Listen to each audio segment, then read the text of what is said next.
Lewandowski is now injured, and of course, he went out against Celta Vigo with the injury. And I couldn't make a match review for that game, but what I will say about that is this: the team showed great mentality to make that comeback, but there's no reason to having to make that comeback. That performance, especially defensively, was just beyond shocking, and it's been the case actually performance-wise for Barcelona for kind of the past 3 weeks. So it's not going to be sustainable enough playing like this to actually try and maybe win the treble this season. They've got to figure it out. I know, like I said, we're going to talk here today about Lewandowski's injury. Of course, Balde's injured as well. There's some injuries now. Of course, the team's feeling fatigued, but they've got to figure it out. But let's get back to the actual point of the video, Lewandowski's injury. Now, we've all, on social media, not just me, people have had their takes on Lewandowski. It was a lot of, oh, he's old, to cut him some slack, or it's more of, I mean, he's too old to be competing here. He's got to go. So we have the dichotomy of Lewandowski is his consistency, and in general, it's a very split view amongst Barca fans about whether he should stay or leave. And let's be fair here. Yes, he had a very poor November to about January, February, but recently, to be fair, he picked up his form drastically, and especially in the finishing department. Of course, he also picked up his form in the build-up and link-up play department, but in the finishing, that's the main part of his role. He picked up his form, and we have to give him the credit for that. But now he's injured, and now that means that with him being out for 3 weeks, Barca have two options here, and this is, well, actually, Hansi Flick has two options here, because this is how they can line up. So, Balde is apparently recovering pretty well. He might be back for the Inter's first leg, maybe the second leg. Lewandowski, on the other hand, he is looking to probably miss the Cup final versus Madrid on Saturday, both legs versus Inter, and maybe even the League Clasico, but we don't know yet. That all comes down to his recovery. So this is how Barca can line up for these big games coming up. Even in La Liga, whether they play against Real Valladolid or not, or whether it's Madrid or not, these are all must-win games because the league is still too close, and of course they have to win the games in the Copa del Rey final and the Champions League. So we have the option here, which this is how I think Barca is going to line up against Mallorca today. Now, not like this, but I think Ferran Torres is gonna be playing striker. Of course, there's gonna be a lot of rotations here. This is not gonna be the team, but what I will say is that Torres will probably start as a striker, and even in the big games, I think that Hansi Flick will give Torres a chance here as number 9 once again to show that he can fill in Lewandowski's boots to even some extent. And of course, Dani Olmo is gonna be playing the number 10, and what this would be necessarily is just a like-for-like replacement as close as possible to Lewandowski.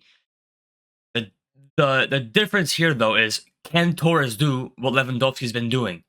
Lewandowski, even if he hasn't been good in some moments of the season, maybe finishing-wise and link-up-wise, he at the very least has that strong, experienced number 9 presence up top. He will at least occupy some center backs or some defensive midfielders when Barca are attacking. That is at the very least.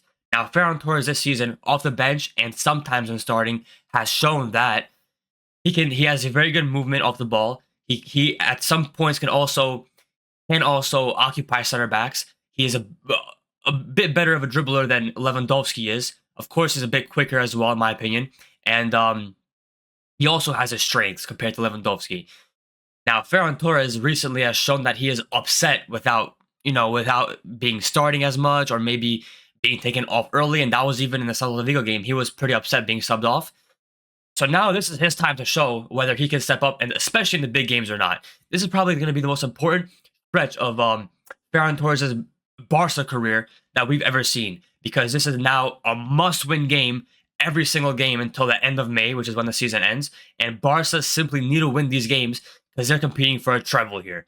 And let's see if Ferran Torres could do that. But how this would work would be essentially the same exact setup, but it would be Ferran Torres being number 9, except Lewandowski. Of course, Rafinha's still going to do his thing off the middle, almost still going to be that cutting edge number 10 that gets past players and destroys defensive structures. Yamal's going to be Yamal. So it's going to be up to Ferran Torres to, when the team pushes up, have him occupy defenders, have him occupy defensive midfielders, and try to create space for the players around him, as well as making the runs and trying to finish. That is what the role of the striker is, especially in Barcelona. And then we have to also add that he's going to be linking up the play, dropping deep sometimes to receive the ball, and giving it off to somebody before making a run. This is typical dynamic number 9 stuff. But, and I think this is an important point to make. This is the only reason why I'm making this video, because everyone knows that Ferran Torres is probably going to start. But really the main point while I'm making this video is the Olmo false 9 possibility. Now, I don't think this is going to be really used now, but I think it should be used in some scenarios, and I'll tell you why. So let's just say we have Gavi starting instead of Olmo at 10, and Olmo moves up to false 9. And this is going to be the team now. Now, there's been moments in games where this has been the case with Olmo playing false 9, but I'm pretty sure the only game this season where Barca started the game with Olmo at false 9 was the Real Betis Copa del Rey game in January, I think it was, where Barca won 5-1. Now, that is not a coincidence. Playing that one game this season with Olmo at false 9 against Real Betis and a 5-1 win, and considering the other results Barca's had to Betis this season, which was I think a loss or a draw in the league away in December, and then another draw recently here in April at home against Real Betis.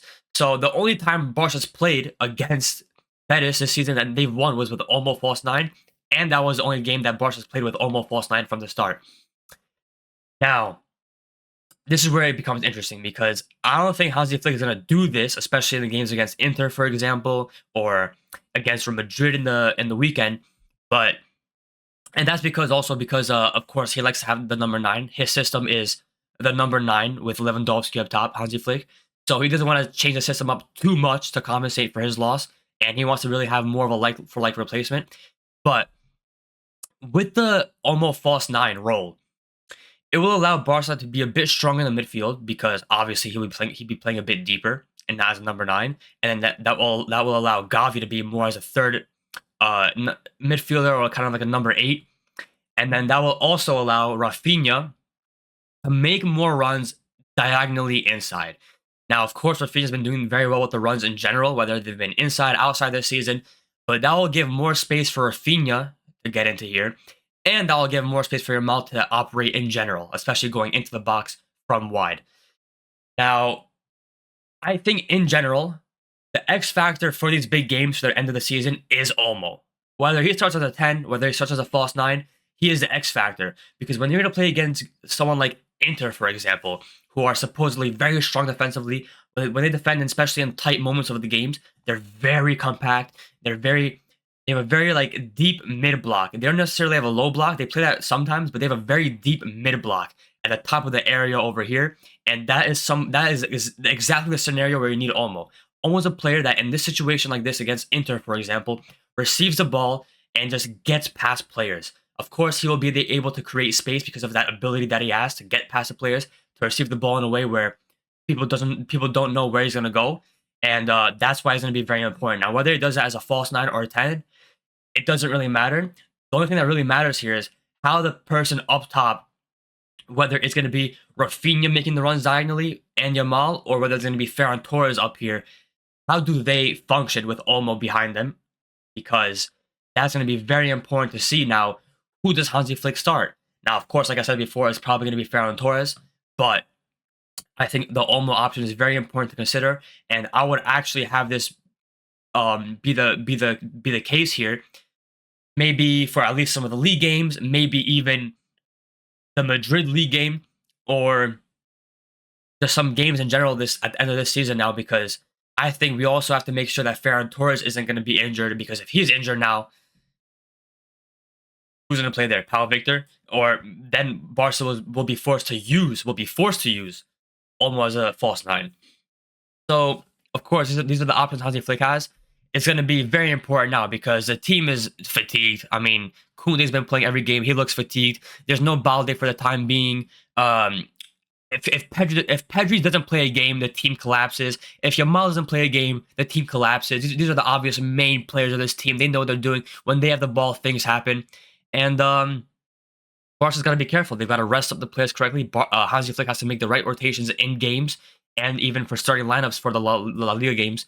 Um, and of course, there's little room for error now because they've already had two important players injured, and we're at the cutting edge of the season. There's no more mistakes to be made, and Barca have to win these games now. Of course, for example, the Inter games, of course, the Madrid games. Both of those teams, yeah, they're great teams, but we're not in the peak of football necessarily right now. This is not peak Inter. Yes, they're a very strong side. They are very good under Inzaghi, but they're not the at their peak. This isn't 2010 Inter where it's complete anti-football and defense. So there will be chances for Barcelona. They've got to take them, and also there is the Madrid game. Like I said, now of course Madrid isn't in the best of moments, but while Inter is better tactically right now under Inzaghi, and they have their issues maybe with personnel, Madrid have their issues tactically, and of course, personnel isn't their issue because they have a upwards of $1 billion team. And yeah, it's going to be important for Barca to make sure that they can figure out a solution here for the injured players, figure out a solution to be able to win these important games. And let's see what Hansi Flick does. I want to see the rotations, not only how he starts without Lewandowski, but I want to see the rotations he makes in La Liga games against Mallorca today, against Valladolid, against maybe the lower level La Liga teams. So it's going to be important to see what happens here. And we're going to have a very entertaining last month and a half of this season. It's crazy to me how it's already almost over, but I guess that's how it is. Let me know what you guys think. Let me know what you think about who should start and why and how it will look like tactically. But yeah, for now, guys, peace.